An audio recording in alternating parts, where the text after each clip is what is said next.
Trump səhvi bağışlamadı, dərhal qərar verdi. Netanyahu cəzalandırılır. Birləşmiş Ştatlar Prezidenti Donald Trump İranla bağlı böhrana birbaşa müdaxilə edib etməmək barədə qərarını yaxın 2 həftə ərzində verəcəyini bildirib.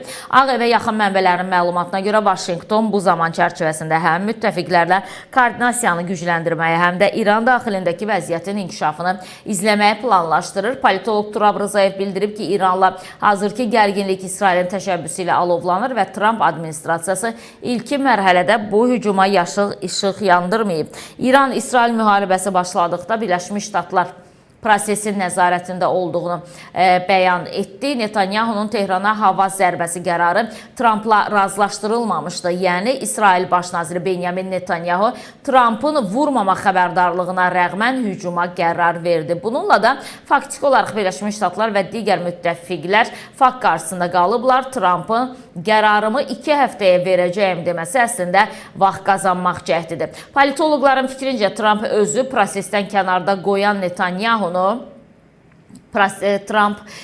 prosesdən kənarda qoyan Netanyahunu siyasi formada cəzalandırmağın yollarını axtar. Son zamanlar Trump və Netanyahu arasında münasibətlər xeyli gərginləşir və fikir ayrılıqları artıq açıq ziddiyyətə çevrilməkdədir. Trump Netanyahunun onu fakt qarşısında qoyması ilə barışmaq istəmir. Bundan başqa İrana birbaşa müdaxilə nə siyasi, nə də hərbi baxımdan sadə məsələdir. Bu ciddi maliyyə, hərbi planlama və geniş koalisiya tələb edir. Əgər bu baş verərsə, nəticələri qlobal müharibə səviyyəsinə çata bilər və Birləşmiş Ştatlar bu riski üzərinə götürmək istəmir. Politoloq həmçinin qeyd edib ki, İranda İsrailə sərt cavabı Təl-Əvivdə hərbi üstünlük illüziyasını zəiflədir. Trump və komandası bu reallığı nəzərə alır. Birləşmiş Ştatlar daha çox strateji sakitlik, hesablanmış addımlar, beynəlxalq konsensus axtarır. Bu səbəbdən Trumpın yekun qərar üçün 2 həftə vaxt istəməsi məntiqlidir deyə politoloq qeyd edib.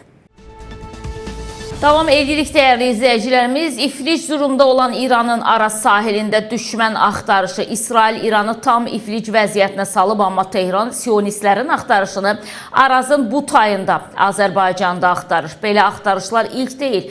Daha öncə İsrail Suriyada İranın mövqelərini ovlayanda Dəməşqdəki konsulluq binasını yerlə bir edəndə dronlar tırlarla İrana daşıyıb xüsusi əməliyyat keçirəndə də Sepah, Ettalat və digər qurumlar Arazın sahilində iynə axtaran kimi düşmən axtarışına çıxmışlar. İndi də İsrail qalıb. Bir tərəfdə İranda Azərbaycana qarşı ittihamlar irəli sürülür və bu heç də təsadüfi deyil. Çünki İsrail qarşısında faktiki olaraq çıxılmaz vəziyyətə düşən İran hakimiyyəti bu məğlubiyyətinə bəhanə tapmalıdır. İndiyə qədər İranın qüdrətindən İsraili bir gecədə yer üzərindən siləcəklərindən danışan Sepah Ettalat bir gecədə özü ova çevrildi. Həqiqətən İran üçün dəhşətli vəziyyətdə. Ərazi və resurs baxımından İrandan qat-qat kiçik olan İsrail 1900 kilometr uzaqlıqdan gəlir.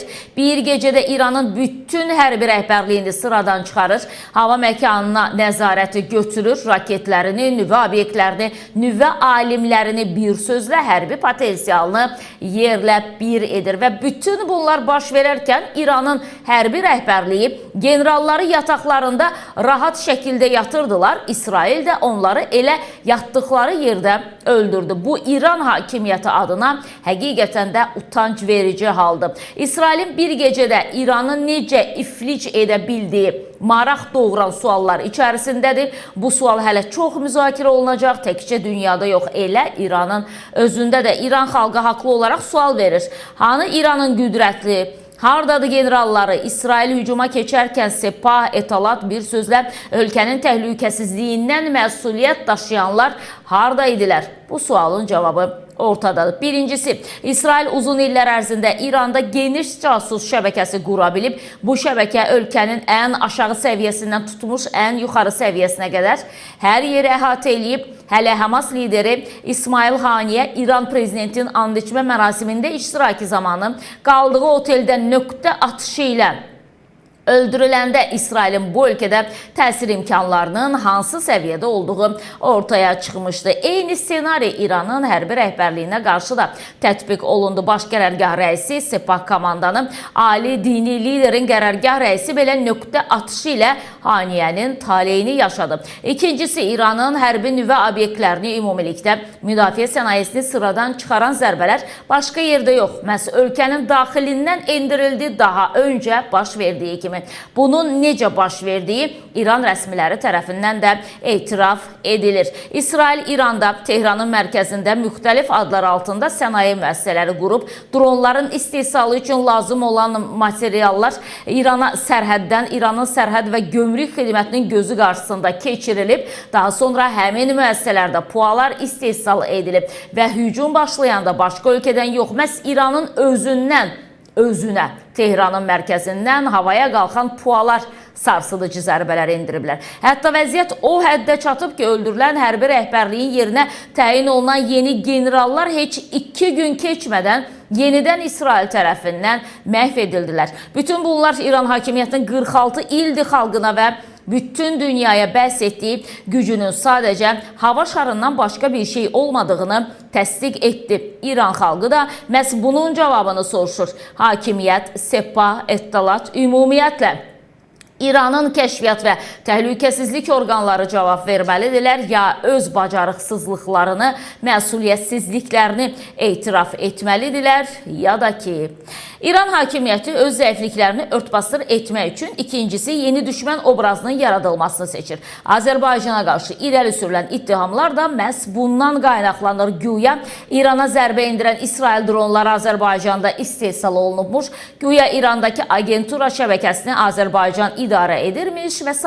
və ilaxır. Halbuki bununla bağlı heç bir fakt təqdim edə bilmirlər. Azərbaycan müharibənin başlandığı ilk gündən neytral mövqeyini rəsmi şəkildə ortaya qoyub. Xarici İşlər Naziri Ceyhun Bayramov İranlı həmkarı Abbas Əraqçı ilə telefon söhbətində Azərbaycandan nəinki İrana, ümumiyyətlə heç bir ölkəyə qarşı istifadə edilməyin mümkün olmadığını izah eləyib və bütün bunlar heç bir nəticə verməyəcək, çünki Azərbaycan özünə həmişə olduğu kimi ləyaqətlə aparır deyə bildirilir və deməli, bununla yanaşı İranda İsrail dronlarının istehsal olunduğu müəssisələr aşkarlanır, pualar daşıyan tırlar saxlanılır, agentura şəbəkəsi ifşa edilir. Təbii ki, dırnaq arasında deyirəm bunların hamısını. O zaman sual yaranır ki, İsrail İranın mərkəzində at oynadır. Bunun günahkarı niyə Azərbaycan olmalıdır ki? Çünki İran güc strukturları düşdüyü ajanacaqlı vəziyyətin məsuliyyətindən yayınmaq üçün günahkarı başqa yerdə,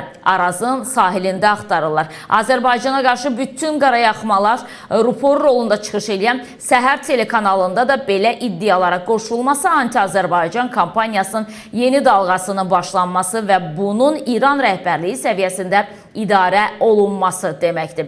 Bütün bunlar heç bir nəticə verməyəcək. Az öncə də qeyd elədim, çünki Azərbaycan özü həmişə olduğu kimi özünü ləyaqətlə aparır. Azərbaycan İran deyil ki, qonşusu özü də müsəlmanların yaşadığı ölkəyə qarşı müharibədə hansısa formada maraqlı olsun. İran 44 günlük müharibə zamanı Azərbaycana qarşı etdikləri ilə necə bir ölkə olduğunu, nə qonşuluq, nə İslam dəyərlərini saydığını nümayiş etdirmişdir. Heç kim heç nəyi unutmayıb. İran 44 günlük müharibə zamanı Ermənistanı silahlandırırdı. Rusiyadan göndərilən silah-sursat İranın hava yolu ilə Rəş limanı ilə daşınırdı. Müharibə 27 sentyabrda başlasa da İran Azərbaycanda ilk təmasını oktyabrın 6-sında saxladı. Azərbaycanla ilk təmasını.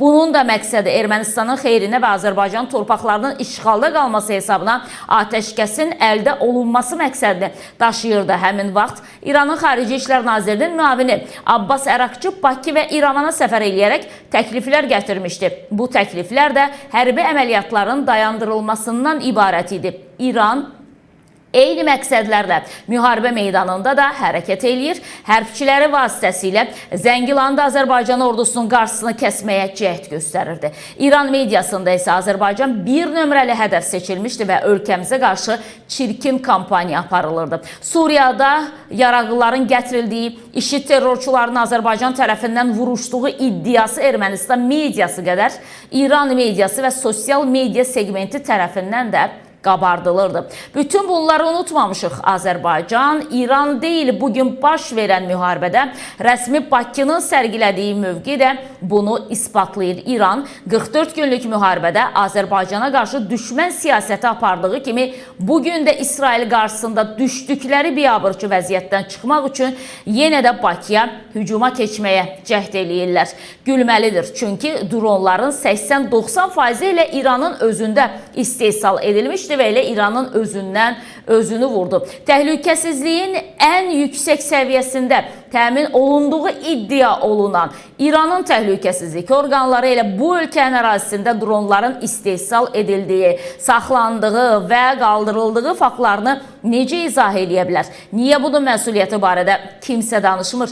Bütün bunlara cavab vermək əvəzinə İranda bəziləri məsuliyyəti üzərindən atmaq üçün və Azərbaycanı hədəf keçirməyə çalışırlar. Bunun fonunda görünür İranda Azərbaycanı da öz mənəvi prizmalarından qiymətləndirib düşünürlər ki, biz də 44 günlük müharibənin acığını çıxırıq. Xeyr, biz İran deyilik və İranda Azərbaycana qarşı oynanılan bu oyun baş tutmayacaq. İran xalqı da artıq hər şey görür və başa düşür. İran hakimiyyəti hər şeydən öncə İran xalqı qarşısında cavab verməlidir deyə siyasi şərhçi Asif Nərimanlı qeyd edib. Bəli, bir casus ovuna çıxıb İran və Tehranın Araz sahillərində sionist axtarırlar və Asif Nərimanlı da bununla bağlı çox gözəl Facebook hesabında bir təhlil yazıb. Səhər kanalına gələndə isə mütəmadi olaraq Səhər kanalı Azərbaycanı hədəf alan